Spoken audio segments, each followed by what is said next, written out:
Hello, and welcome to Recapping with Delora and Ashley. Please follow us on Instagram, Facebook, and Twitter at Recapping Podcast.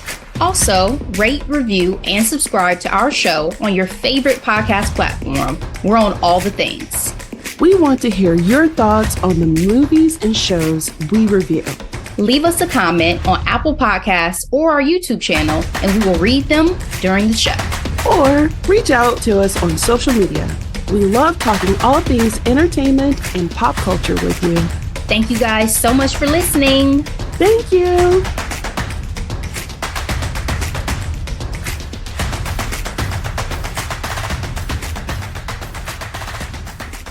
We're back. We don't want to hear you say nigga no more. That's the vibe you on off jump today. We see whose side you were on.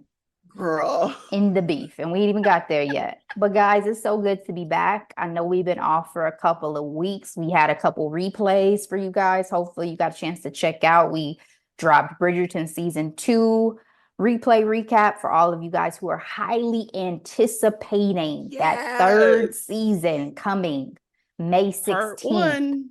Yes, and then we also dropped a replay of XO Kitty. They are also in production on season 2, which I'm looking forward to. So, you know, it's time. Those to come are back. Actually 2 of our highest listened to podcasts too. Yeah. Just before the replay. I'm like, oh, these did some numbers. Absolutely. I enjoyed some them good thoroughly. stuff, some good shows. Absolutely. Feels like we've been in a drought compared to the heyday of our content. Seriously. We end up having to take a pivot for the one that we end up going for next Tuesday, but I'm glad that we did because it was scraping at the bottom of the barrel. Yeah, it's been rough, but I am excited to be back with some fresh episodes and some fresh content to talk to you, Delora, about what's been going on in these streets. So we're doing a little bit of a headline rewind, as I like to say. Since we've been gone for 2 weeks, there was something that we did not get a chance to discuss on the mic, and that is Amanda Seales' appearance on Club Shay Shay. So that's what we're going to kick off with today.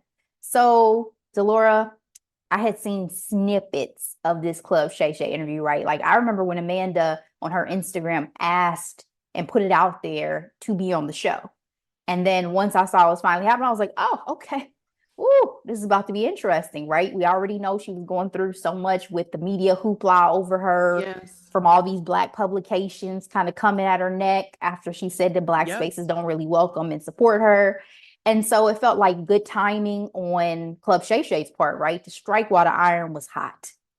And I guess some could say the interview did not disappoint. There were definitely very standout moments. For instance, when they were discussing an issue of race that she felt like she went through as a child, that Shannon Sharp questioned as, was this really racism?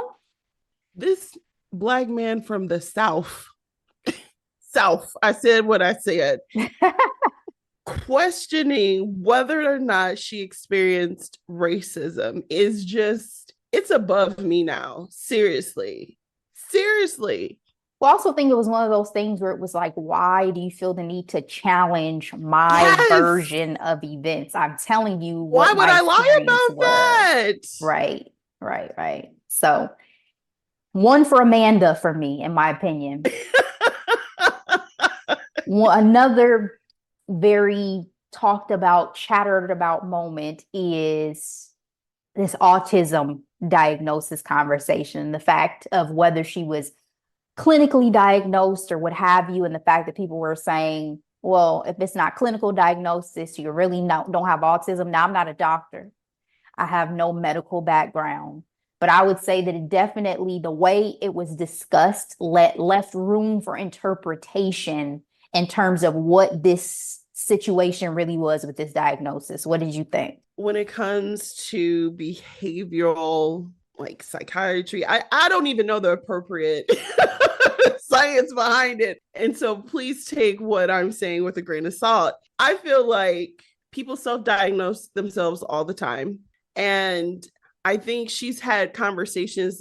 I saw this later with her therapist or something like that to help say, like, I think I have some of these traits, and the therapist like, well, yeah, you probably do. It's something you could probably explore. But I don't think she said that she felt like she has autism. Honestly, it kind of makes sense a little bit in my observation with people on the spectrum. She's very hyper focused on what she's hyper focused on, right? And she's very straightforward in her delivery. And I also say this to say, I think people were upset with her because they felt like she was blaming autism for the reason why people don't like her. And so in some ways it was like weaponizing the diagnoses versus just her not being likable. But I will give her room and space to, identify as whatever she believes she may be, because there could be some truth to it. And I also don't blame her for not wanting to pay for diagnoses. I mean, as a mother of a child, I think Amara is gifted, but when I tried to look into getting her tested, it was really expensive. So it's like, maybe we'll revisit this at another time. Like, you know what I mean? Like, Yeah. so there are costs associated with all these medical tests and situations for sure. But I also think it also an important conversation, especially within the Black community, because one, there's such a stigma of mental health in our community. And we have people in our lives that probably are definitely on the spectrum, but we never really recognize it, and they haven't been properly diagnosed because of the lack of resources as well. So I feel like there's a conversation here to be had, and women are also woefully underdiagnosed. What's the term I'm trying to look for? Misdiagnosed or overlooked in diagnoses all the time. And I just think there could be something there. I didn't get my panties in a bunch over it personally. I just think it was one of those points that people definitely were able to take the ball and run with from this interview. So that's why I brought it up, right? Because even I have a Vibe article up, and that is their major headline is about they say autism spectrum claims, right? So that's why I said it left room for interpretation. I know that she has since, after this interview's come out, said she didn't really feel like it was a safe space. So possibly she would have felt more comfortable to elaborate in the moment had their rapport been different. But she also said that they edited some of her explanation of, traditionally autism is diagnosed to young white boys. And so everybody else doesn't seem to get the proper recognition of what they're experiencing in the science. And so there's a lot of opportunity when it comes to medical research on that topic, when it comes to girls and, like I said, people of color in general. So yeah, and I think all the points you made were not only very well said, but obviously very valid. I guess coming from a not even devil's advocate, but just like my literal reaction was like, if I were Shannon Sharpe, I probably would have been having potentially the same line of questioning. It's like, oh, is this a clinical diagnosis?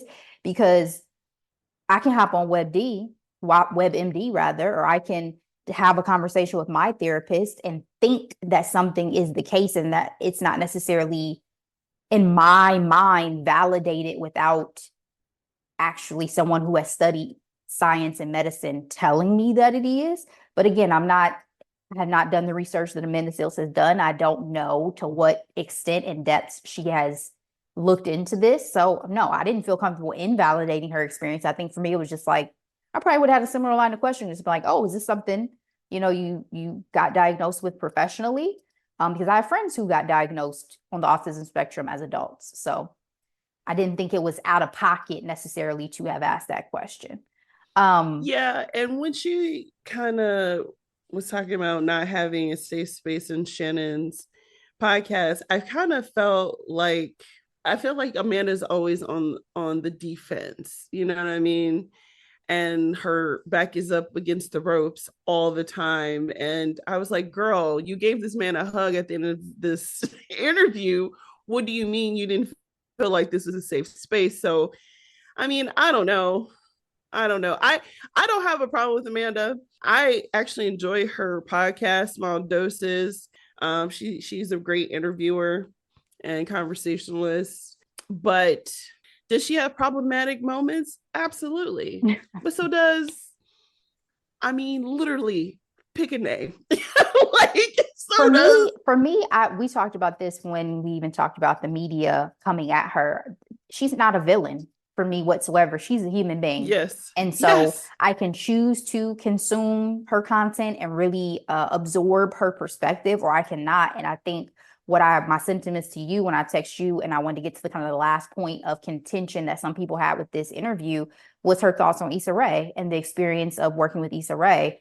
And I think once it hit that point in the clips, because I had not watched or listened to the full thing as you had yet, I was just like, oh, you've lost me, because I'm tired. Like, I consume small doses as well. I listen to a lot of Amanda's thoughts and opinions, and I was like, I think I'm hitting a point of like fatigue of her perspective.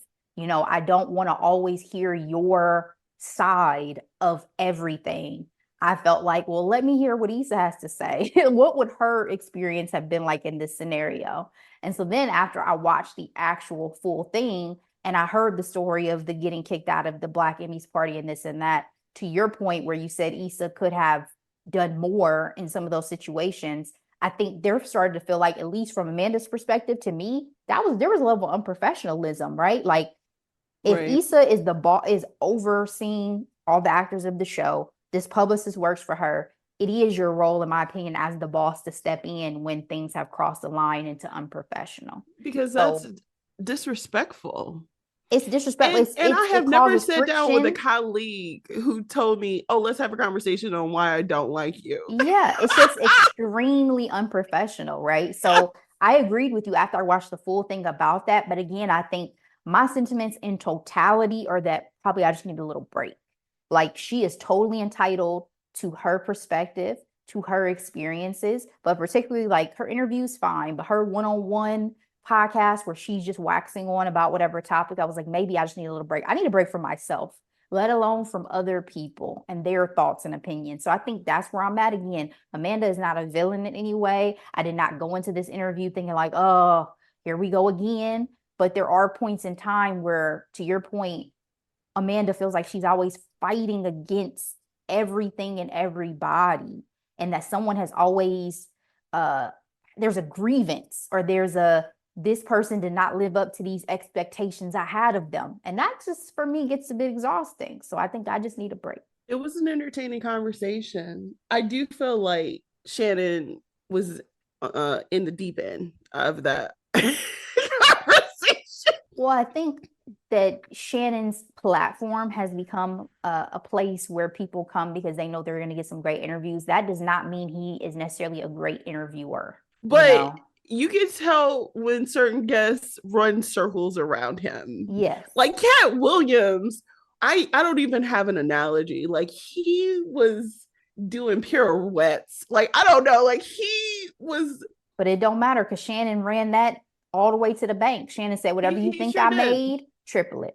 And the Cat Williams special that premiered actually performed, I think they said triple of the Tom Brady roast. So like the that makes ratings sense. It was more anticipated. I mean, yeah, I couldn't get past Nikki Glazer's part of the Tom Brady roast. I was like, I am uncomfortable. I was cringing. Like second-hand embarrassment. I can't do this for an hour? And he just sat there. He had to have been high or drunk or both, because how do you sit through people talking about your ex-wife? It was a lot. And I was like, I just don't think I have the stomach for a roast, because I would be laughing on stage and I'd be going slashing tires. You know what I'm saying? Like, I just don't think I have the heart for it. Ashley, but when you show up at a roast, you are liable to get roasted too. Like, everybody gets it. Kim got it. They said that they edited the booze. I'm like, they should have kept it. Keep it real. Keep it 100, okay? Bible. Wish y'all could see her full mannerisms on that one. But all right, any other thoughts before we move on from the Amanda Seales Club Shay Shay interview? Did you feel like it was right that she came out and so heavily criticized his interviewing skills and all that stuff thereafter when she had sent the initial request out into the universe? I do not. I think he invited you to his space for you to share your story. And if anything, let the interview freaking breathe. Girl, like you just said that you aren't allowed in certain spaces. And I'm not even saying you can't speak truth to power, but I do feel like there's a certain finesse, a certain courtesy to be had. Yeah, I would agree. I would agree. I mean, you want to live in your truth, then you definitely always have to deal with those consequences because she had asked him at the end of the interview to come on small doses. I don't think he's going to come now. So, why would he? Exactly. I have to say, I am happy with his new interview with Charles Barkley. I'm like, okay, this is your safe spot for me. The athletes. Stick to the athletes. Yes. All right, let's move on to our two hot topics of the day. The first one up is the Kendrick Lamar Aubrey beef that has now been going on for a little bit.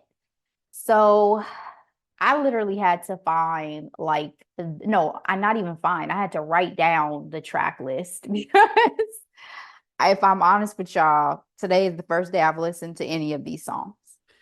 What? I have not remotely. I have been losing my mind at track after track after track. I've been screaming. I'm like, I need to talk to somebody about this. Shout out to friends of the pod, Andrew and Lauren. I've just been like sending them through DMs just certain videos that make me laugh and cackle at different parts of this beef.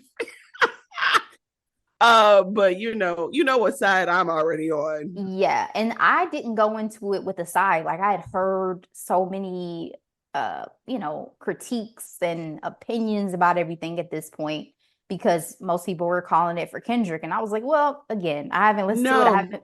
I haven't been Drake worried has about lost it. us that we'll get into it. We'll get into it. Well, I haven't been on it. Well, for one, because I've been in the throes of starting a new job, but also just because I didn't care that much. It did not move me. But today I listened to it starting with the Like That track that Kendrick was on, and then went through to Push Ups.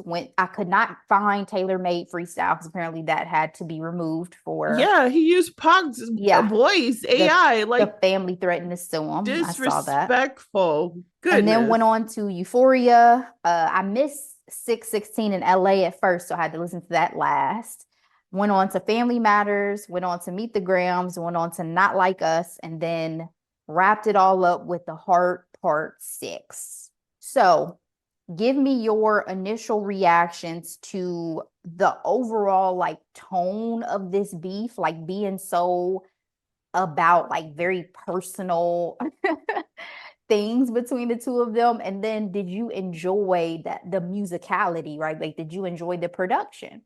We started talking about the beef when Kendrick was like, F the big three, it's just me. And then J. Cole was like, oh yeah, let me do this. And then he was like, nah, I'm good. So that was pretty revolutionary. Let's just start there. And so Kendrick was like, bet. Or you know what I mean? Put all my arsenal behind this one.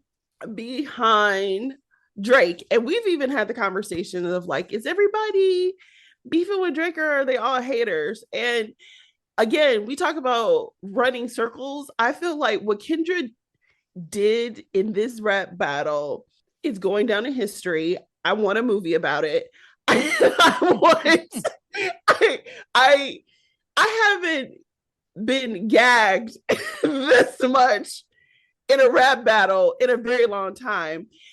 I also want to go as far back as Meg Thee Stallion with his, because she was talking about Drizzy. She was not even talking about Nicki, and Nicki made it about her and got embarrassed. So when he came out with Euphoria, I was like, yo, what is going on? So like there's always been rumbles about Drake and his love for young women. There has always been conversations about Drake and his alleged cosmetic surgery. And the thing about this rap battle that's so much different, and again had me gagged, was the fact that these were direct shots, Mm-hmm. Ashley. At least with his was like typical rap. You have an idea, but no names were dropped. You know what I mean? And the way that this particular battle, going from Euphoria to 616 to freaking Meet the Grams and ending with Not Like Us, all the names were named. All the shots were shot. I mean, going in, like some of my favorite lyrics was him talking about how many more black features till you finally feel like you're black enough. Like the quadruple entendres of this battle was things of legend. I think one of my favorite consistencies is like, you don't battle with a Pulitzer Prize winning rapper. Don't do it, sir, because I'm over here. I feel like I'm in NCIS digging into all these meanings. When dude was like, you don't know nothing about that, talking about taking care of his kids. And then he was like, I don't like when you say the word nigga. I don't want you to see it no more. I was like, oh my God. Because Yeah. another thing about Drake that we realized is he's dealt with identity crisis, right? And part of the reason why I don't care for Drake anymore, and we've kind of talked about this through the years as well, especially when he came out with like records with Certified Lover Boy. I'm like, who is he talking to? And like, where's the growth? And you just want to be a fuckboy now. Like before, it was like, oh, I'm on the grind. I'm a suburban kid. I want success. I want the rap game. I was there for the hustle. You know what I mean? One of my favorite songs was the song with him and Trey Songz called Successful. Mm-hmm. That was like one of my favorite songs. And then he got to a level where it just felt like he didn't stand for anything. And then his rap beef with freaking Pusha T coming out that he had a kid. I just feel like what Kendrick was able to do in these songs was tap dance on all this man's insecurities. And I'm not gonna lie, Meet the Grams was dark. So I was gonna Was ask, like, do dark. you feel like anything went too far with the personal shots that were kind of going back and forth? You're a pedophile, you're a wife beater, Sandra, get your son. You know what I'm saying? Like he was shouting out his mama and daddy's names. I'm like, now, did I get some chuckles? Yes. Some of my favorite things were just the petty moments of like, I don't like the way you walk. I don't like the way I'm you like, talk. I don't like, yes, I was like, you are so yes. petty. But it was humorous, right? And so, did you think anything was like, this is a little too far? And also, a lot of chatter was, is any of this shit even true? Did that matter to you? So I felt like Meet the Grams were really dark because I mean, this man is straight out talking to his son, like naming Adonis by name, and to He your said, point, naming listen his back to this mama when you turn 18. I said, 18. oh, So with that one, I think he flat out said, I wish you were dead or would die. And I'm just like, okay, we don't wish death on nobody. Okay. yeah. I didn't care for that. But then when he came out with Not Like Us, I was like, okay, you got me back. Well, Not Like Us also, in terms of musicality, is a bop. Like, Yes. wasn't even caring necessarily what you were saying. I was like, oh, this beat is But that's fire. what I was trying to allude to also. It's like the way he was running circles around Drake is like, I can beat you at your own game with the bops, because that's what we love Drake for, are the bops and the ditties, right? And Kendra's like, I'm gonna do that dissing you, and it's gonna be number one in your own country and the United States. Because I saw that online. They were like, Not Like Us is now number one.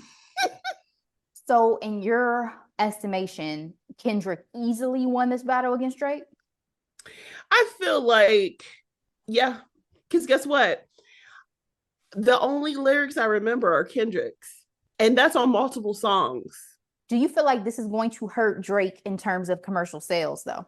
I think, okay, so I was alluding to this in the beginning of the conversation. So, like, Drake lost a lot of Black women, especially after he came for like Meg Thee Stallion. Yep. And again, 10 Toes Down in his petty era, like the last album he had, they were calling it, it was a bit incelish. And so I say this to say, Not Like Us is about to be one of the bops of the summer. And this is real egg on his face. Now, I remember listening to Higher Learning, and they were talking about 3 ways that this would matter, right? Money, power, respect, right? I don't think Drake is going to be broke, No. but I think him as a person, I hope he'll be okay, because this was rough. It's funny. I think at one point in time, this would have been a change significantly his career, the way we saw when 50 Cent came in the game and destroyed Ja Rule, right? Like, I think there was an era where you could really tarnish someone to the point where it could jeopardize their sales. I don't think we're in that era anymore. And I think that the Drake fans will continue to ride or die for him. And I don't even know if I feel like culturally it truly is going to have that long of an impact. Like, I feel like this time next year, it's not even going to necessarily still be relevant, because the news cycle is such where people forget about things so quickly. But also this era of like hip hop and rap that we're in, these guys are just different. They move different. They talk different. Their style is different.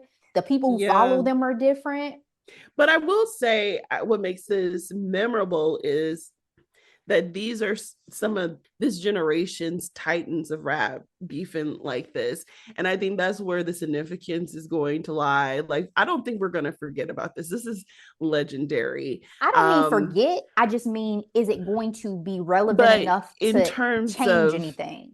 Right. And I think, if anything, it just shows that Drake's time in the sun might be coming at its end. And so whoever's on the come up better get in soon, because I remember watching an old Jay-Z interview with MTV, and he said that you only have so many years when the spotlight is hot, and then you're out of it.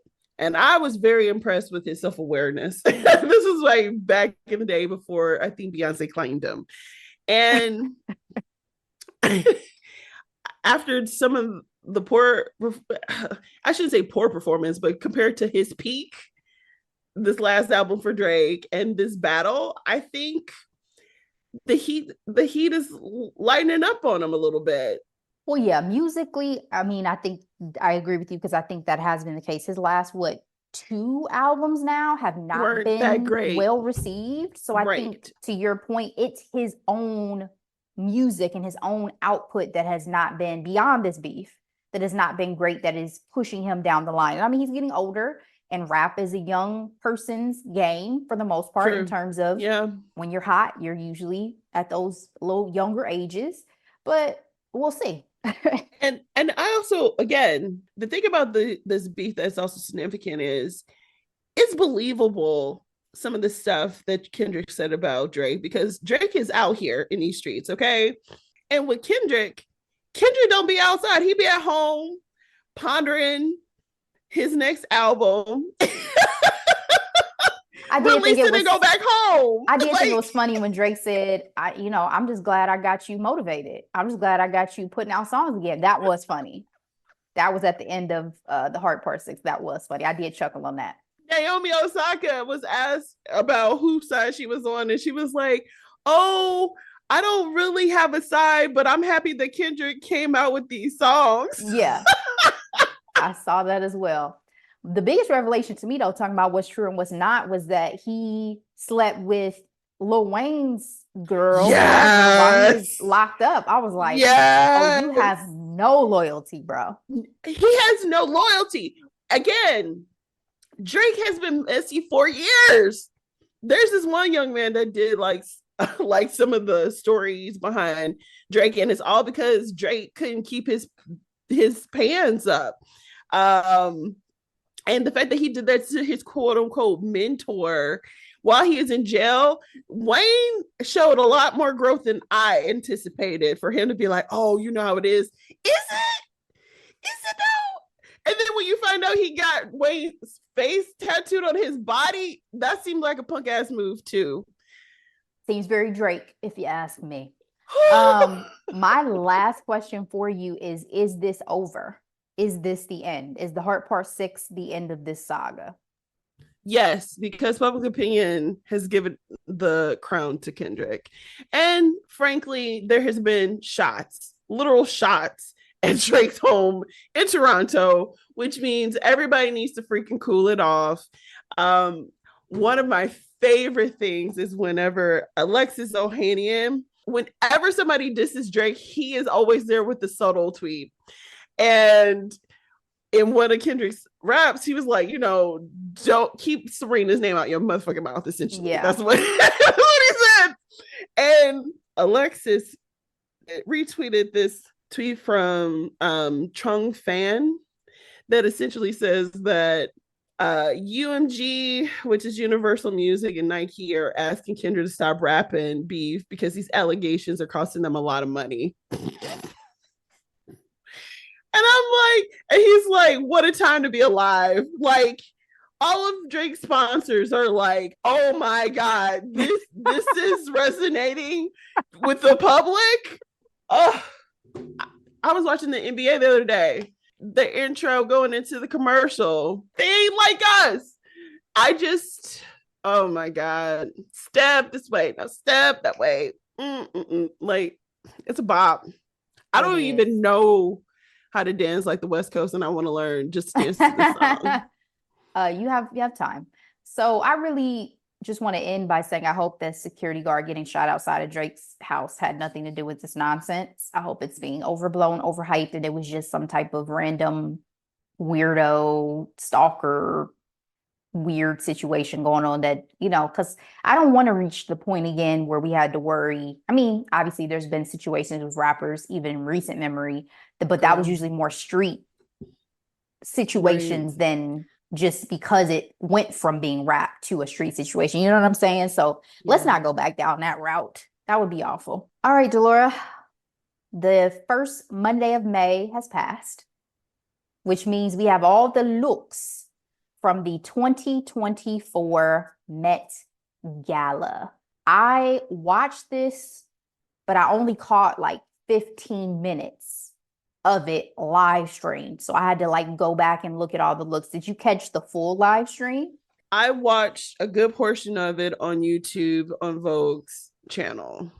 Okay. So Lala was interviewing people when they made it to the top of the steps, and then they had a split cam that showed the arrivals at the steps. People loved her interaction with Bad Bunny, that Spanglish situation going on. She's been doing it for years. I remember her on freaking TRL. Ask me what that means. Like, Lala is a professional at the hosting game. Like, yes, she's pivoted over to acting and things, but that was how we came to know Lala. Wife for a minute. Yeah. But yeah. So, as always, the Met is at the Metropolitan Museum of Art. It's fashion's biggest night. This year's exhibit was Sleeping Beauty's Reawakening Fashion, which examines how technology can breathe new life into garments that are too old and fragile to be worn again. This is via Vogue. This is via Vogue. Okay. And the dress code was the Garden of Time. So we had a lot of floral numbers and interpretations. Give me your thoughts on the overall aesthetic and then your top looks. So I was extremely excited for this theme because I was under the assumption of tons of floral. And so when the red carpet was like that green, I was like, yes, I am ready. Overall, I was not fully blown away by everyone's interpretation of the theme because I feel like people didn't get it. And apparently Anna realized this and has apologized for People like, I'm sorry. Apparently, it was open to great interpretation what this theme actually meant. And I thought that was hilarious because I don't imagine someone like Anna apologizing for nothing. I also miss my faves. I miss Riri. I miss Beyonce. I miss Gaga. I miss, who else did I miss? Because we had no real spectacles outside of who, like Cardi B Yeah. and Twyla. Twyla and Zendaya, of course, who's, but Blake wasn't there either. So, I I love Zendaya. Y'all know oh I love no. Zendaya. No, no, no. What Yeah. I'm going to say is I did not love either of these looks. No. Oh, No. it was very on theme. Her I loved makeup, the color, it's the not about it not being on theme. I just didn't love them. The headpiece of the second look I thought was beautiful. But yeah. as much as you were looking forward to this, I don't love floral. So I really was not blown away by this year the way that I expected to be. I thought she looked fantastic, and I feel like she carried the whole Met on her shoulders. What I will say is this. I think one of my favorite Mets in recent history was the Catholic Church one. Like that one was legendary because Zendaya showed up in that Joan of Arc get up, Rihanna and her sparkly priest get up. Like that was a little. That was one for the books. That was a year, okay, and I feel like we haven't gotten there. We hadn't gotten back to that. That was back in 2018, I believe. So, out of the people who did participate this year, I really, really enjoyed Bad Bunny's effort because he was representing his country with the flower and his Maison Margiela outfit. I say this because he was a host, and unlike his fellow host, freaking Chris Hemsworth, that was the biggest disappointment I've had in a very long time. He showed up like he could have worn that Tom Ford suit anywhere. Anywhere. I guess he said, I look good no matter what I put on my body. So I'm not about the fashion and the way some of these other men are, because there were some great looks. Dan Levy. First of all, we need to talk about Denson Idris. He looks just magnificent. Ashley, I have never seen a suit that perfectly tailored in my entire life. The jacket alone, I was like, girl, my God. Girl, the skin was popping, the fade was right. That suit was perfection on that man. Shout out to every brown or dark-skinned Black person I saw on that red carpet. They shut it down. There were some of y'all I don't even know, and I saw y'all and I had to pause because it was something about the aesthetic and the skin tone shut it down. Tyler was my favorite on theme because I felt like it was the sands of time, or there are sand gardens. Like I was like very on theme with her Balmain. My girl had to be picked up to go up the steps. That had me cracking up. Did you see Olivier trim her dress behind the scenes for the party? I did not. He cut it into a mini dress. So the Kardashians were overwhelming. Like WTF with that sweater that Kim was carrying. I was really disappointed in Kim this year. It was, where's Kanye? I'm sorry. I hate to say it, but she has been trying to find her identity in this space. And I was rooting for her too, to be able to do it without him. But she does not have the eye or the team. I mean, I felt like the Marilyn Monroe, as much as I did not agree with taking the actual piece and putting it on her, I think she should have just worn the replica. I thought that was very well done. I liked that look a lot, actually, on her and the way that they went about it. But this, it felt like she didn't go to the level of effort. I mean, obviously she couldn't breathe, so that's on brand for her usually year after year. But the effort that I've seen Kim put into her Met Gala looks, I mean, it is her Super Bowl. Right. So I was just disappointed because it didn't feel like she put that much thought on this into corset look, though. Like, I don't. She doesn't want to breathe. I think she thinks that she has to go through pain for it to be a real look for her, and that's not the case. That is not the case. I love when she did the year when it was like what was it, like the wet The look with water, the beads, Mugler. like Yeah. that was stunning to me. So I know she has it in her. I was just really disappointed this year. It felt makeshift. Our boo Coleman Domingo looked fantastic. There was His a lot of makeup. black and white, on this carpet, which didn't make sense to me with the whole garden. I don't know. And then what else stood out to me? I don't care for her as much anymore, but Nicki Minaj looked actually really good. I was underwhelmed by Usher for him to have had such a successful 2023. Somebody was like, he looks like a couture Darkwing Duck.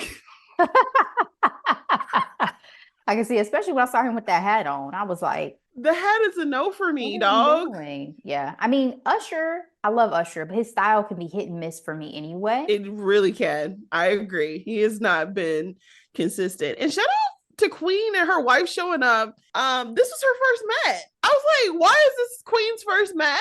Right. Yep. Jersey girl. She's been in the industry for years, doing it big.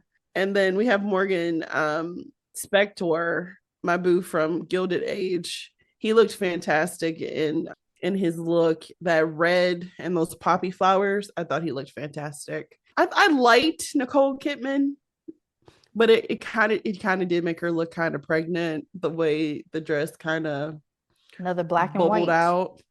But again, with the black and white. Mm-hmm.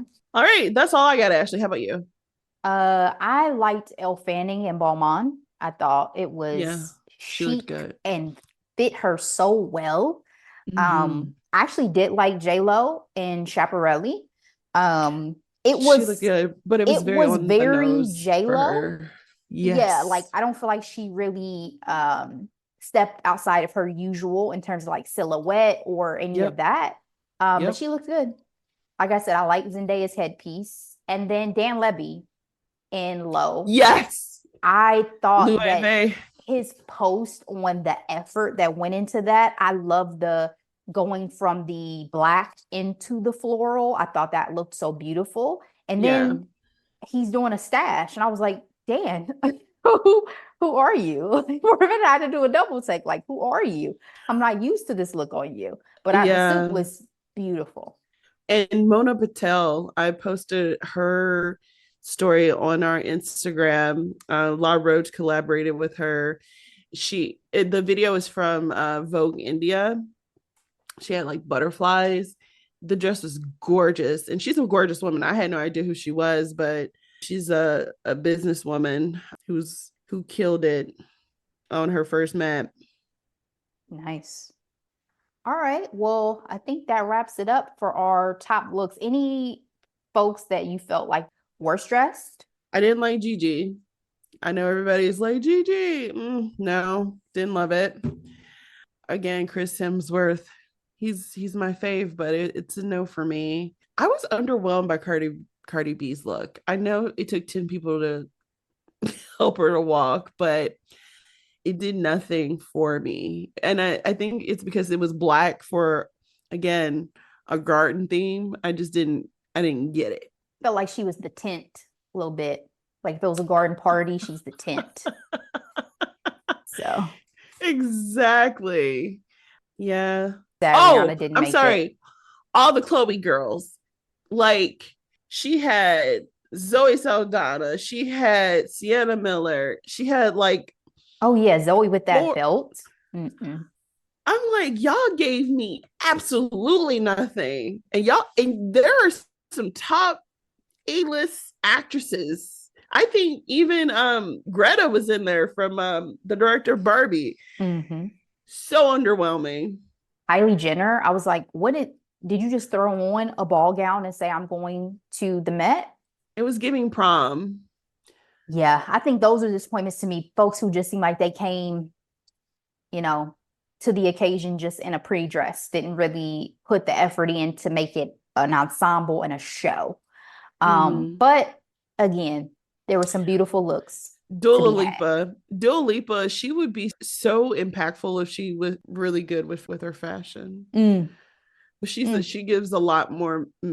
I get more misses than hits from her.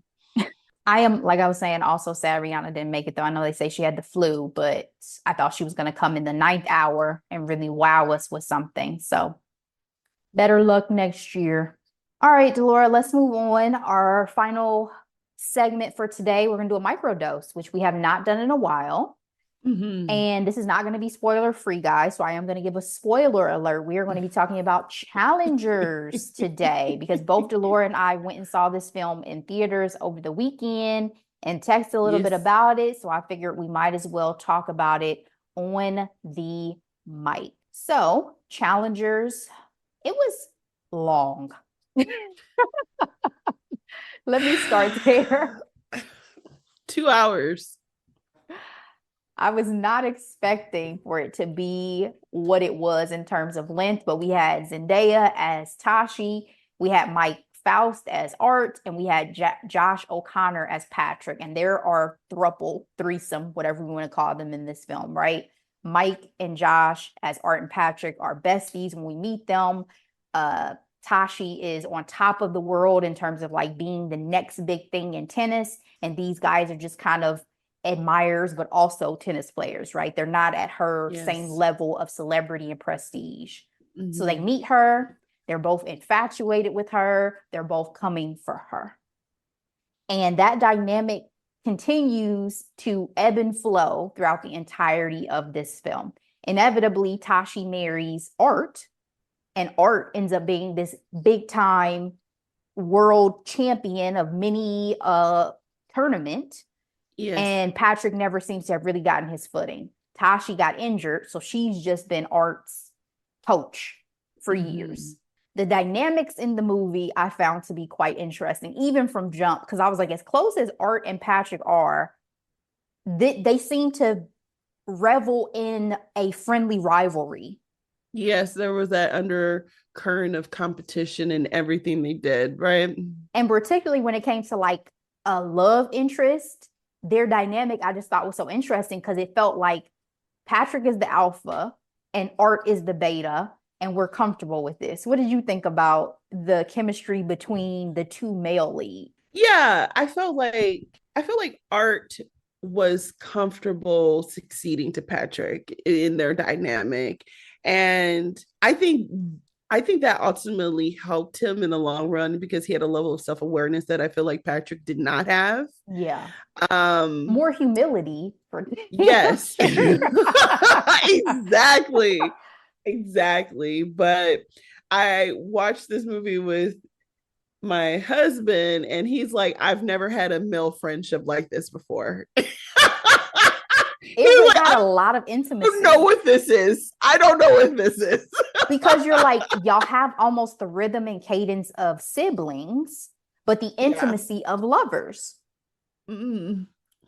I thought there was going to be more queer curiosity between them based off of what the hype was about leading up to the movie, but I didn't think it was that much in it. Like I don't know. Well, we only got one scene, right? We got the infamous three-way makeout scene, and the way which seems very wet and comfortable to me, but that says a lot about me as a person. Well, also, it was like again this friendly rivalry of, well, we both want her, so if she wants both of us, let's just go for it, versus kind of forcing her to choose one of them and the other one sitting it out. It's like we're comfortable with playing this game where she can have us both.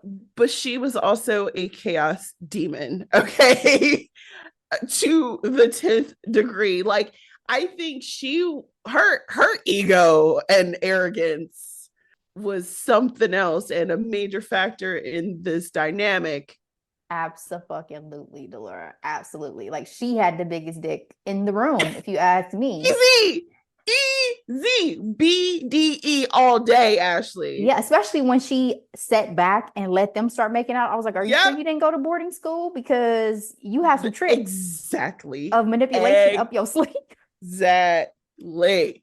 I wish they would have showed us her dad, because especially given the dynamics of so many high achieving folks in entertainment and their relationships with their fathers, and the fact that she spoke a bit on her father, but we didn't get as much of him in the movie as we did her mom in later scenes. I was like, oh, I kind of wish we had had a better understanding of like her dynamic with her dad, because then we could Mm. lean a little bit more into the Serena Venus comparisons of it all, right? And like some of those Yeah. Well, same realities. with Naomi Osaka. Her dad was very instrumental in her success, and our girl Coco.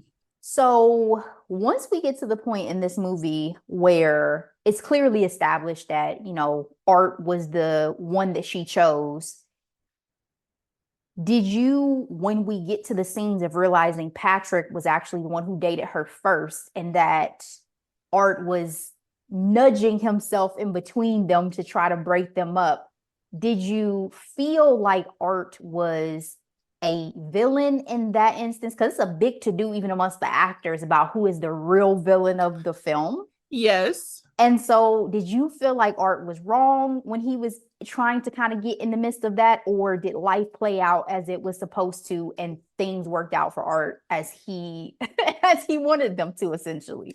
Like, was he loyal, What art disloyal, a villain? what art did was dirty. It was no if, ands, buts about it. He knew exactly what he was doing. It was giving snake vibes for this man to be your best friend, and you planting seeds of doubt in everybody's head. He knew exactly what he was doing. He was positioning himself to be with Tashi. However, I do believe Tashi ended up with the right friend. I wholeheartedly believe it, because whatever she had with Patrick would have fizzled out quickly anyway. Well, I think my thing too was, so I've seen because I had seen a snippet of the interview where Zendaya was like, "Have you seen this once? Because if you watch it again," or she was pointing to Mike as Art, he's the real Yeah. villain type thing. And so her and Josh are going back and forth about why, Mike is the real villain. I'm like, so no. So what happened, in my opinion, is this. Art was always used to being a beta to, again, Patrick's alpha, and he acquiesced to Patrick in so many ways. So the times that Patrick actually respected him was when he let his competitive side fly free, even with Mm. women, because it's not like Patrick didn't know what the fuck Art was doing. He called him out when they were Yeah, in the cafeteria. He was like, I he know what did. you're doing, and Yep. this makes it more exciting, and I'll be doing the same thing if I was you. So that's why y'all can miss me with this Art is the real villain. No, he's not. He was No, playing the game he played the game. that was already And established between and the them. other thing too is Tashi could pick whoever the fuck she wanted. So Exactly. it's not like he He ain't hold a gun to that girl really, head. exactly. She was strong enough and confident enough to say, "Oh, that's cute," or whatever. My man is Patrick. Like, she decided to be with Art for a reason. And that bedroom dorm scene, when they got into it, for me, told me everything I needed to know about their dynamic anyway. Like, Yes. bro, she was Yes. wanting to talk tennis while y'all were having this intimate moment. You know why? And I told you this over text. She didn't care about neither one of them. She Exactly. loved tennis. That was the love of her life. Y'all are just little side players. And if she had never got injured, neither of them would have been with her long term. Exactly. And I feel like she ultimately was with Art because, one, because I think he genuinely had the humility to actually love someone outside himself. One, Mm-hmm. that he knew tennis was his vehicle to her and he Yep. wanted her. So he knew how to play the game. Oh, you want to coach me? Okay. Like, and Patrick was so arrogant and bullheaded that he took offense to it, instead of just, seeing for it what it was, and her offering her advice to improve his game. Not to say he was bad, but just to say, hey, there's areas of opportunity. Even I meditate an hour before a college game. Humility is a big thing. I think that also plays into longevity. And they never really explained why Patrick didn't reach the levels that Art did. But I think one, Art had the discipline, Art had the personality, Yes. Yep. and Art had, to your point, he was trainable. Whereas Patrick wanted to coast on pure talent, which he was very talented. Yes. But that's not going to get you to win championships and grand slams year after year after year. And the other thing about Patrick was that it was everybody else's fault and not his. Like he was not, to your point of him not being coachable, it's like he was so convinced that natural talent was enough, but we all know that is never the case for people who make it to the stratosphere. You got to Like, work. You got to put in that work. I mean, I think about this all the time. People are always like, oh, well, you know, certain singers aren't the best singers in the world. But, well, they may not be. But Gaga told you, another club,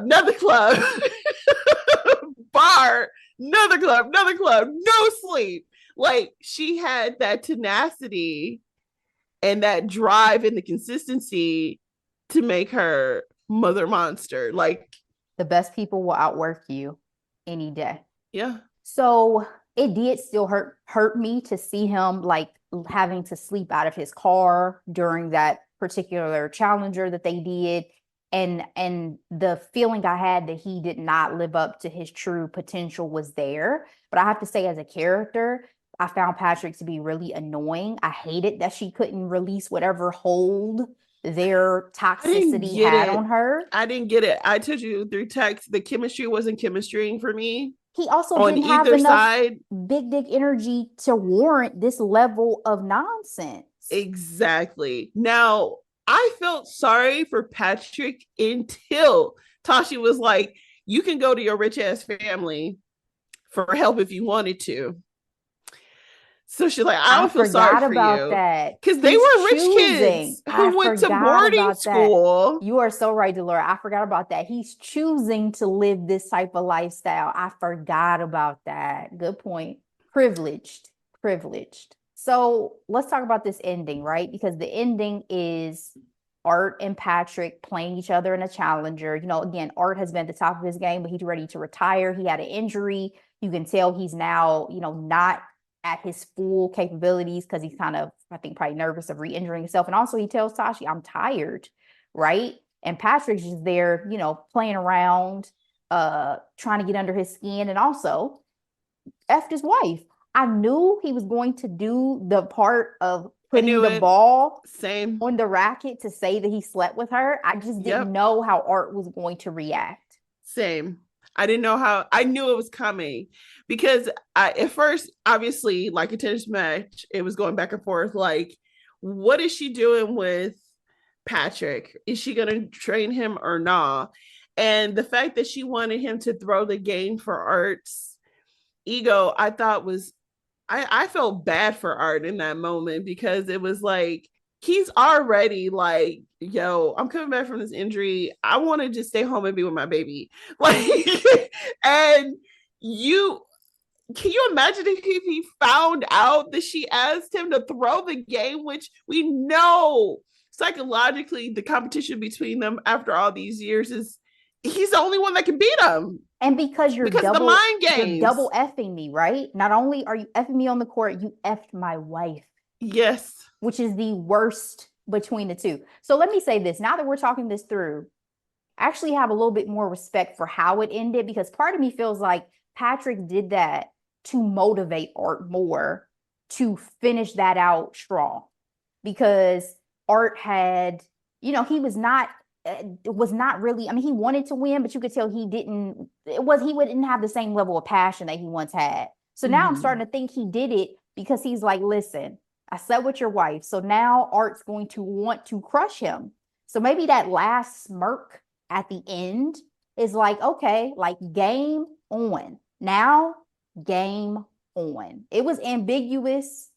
So I was very frustrated at the theater, but maybe that's what that was supposed to mean.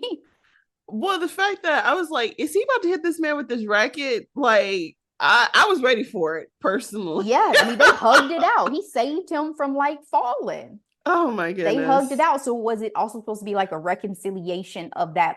Because that bond was completely destroyed by their relationships with Tashi.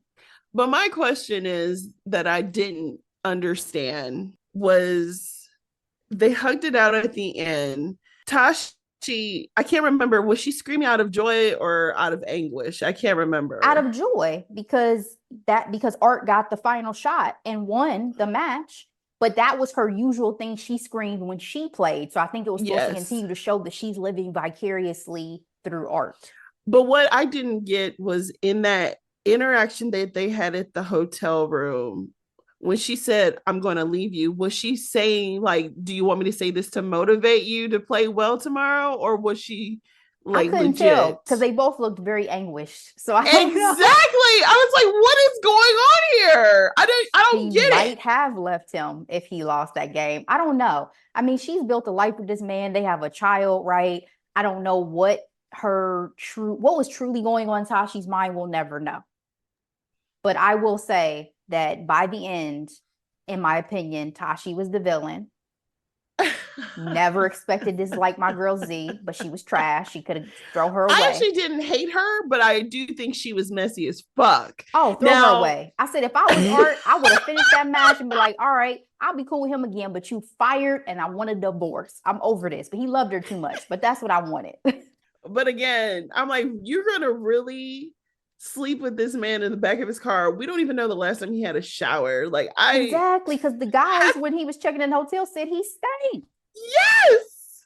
Anyway, what I do love is Darnell, who is the ref of the Challenger. Yep. He's cousins of a friend of our pod, Jerika Duncan. So I just love that familial connection. Absolutely. And he did his thing as the ref. I know he He wasn't did. expecting it. So great job, sir. But overall, if you have to give challengers a grade or a rating, as we usually do with our recaps, what's your grade? I give it a B minus. And I say this to say, I know this was directed by an older French gentleman because the music was very Euro. I'm like, I feel like the score would have elevated this movie if it had a good one, would have elevated this movie to like the 10th degree. Like I felt like it was lacking and distracting. It was a lot of do do do do do do do do. Like I don't. That's why I love Bridgerton so much. It is the feast of all the senses. It's gorgeous. The music is fantastic. The acting is wonderful, and they have fantastic chemistry. Like it's like the perfect bow of like entertainment. When he came to Challengers, Z was gorgeous. The two guys were handsome in their own ways, I'll say it that much, but visually it was beautiful. I really appreciated the chances the director took in his camera angles. Like at one point we were the ball, and then there was an aerial shot and all those things. I really did enjoy those aspects of the film, and of course Zendaya's press tour outfits. Yep.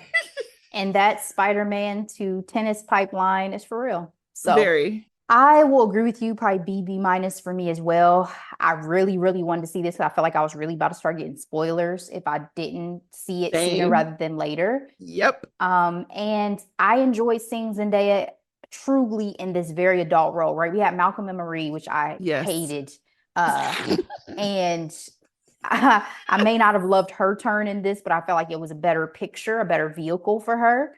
Yes. And I mean, she was able to show she's a mother. Range, honey. Yeah. They did a little bit more because obviously she's trying to shed the teen Disney persona. I mean, we got to see her whole butt out in a few of them scenes. I was like, girl, you out here in lingerie. I mean, sis is what, over 25? Yeah, she's 26, 27 at this point. She's a grown woman. Yes. Grown, 27, yes. Grown woman. So do your thing, Z. Glad we got a chance to talk about it. We'll wrap up this episode and get out of here, Delora. What are we recapping next week? We are recapping Amazon's hit movie, The Idea of You, starring our fave, Queen of Genovia, Anne Hathaway. Amelia Mignonette Thermopolis Rinaldi, Princess of Genovia. Absolutely. Looking forward to it. It was such a good movie. If you guys have not checked it out, be sure to do so and come back for that. I know it's been a while, but do not forget to share this episode out with your friends, family, loved ones, everyone. We so appreciate it. We will be back. But in the meantime, as always, be blessed. Bye.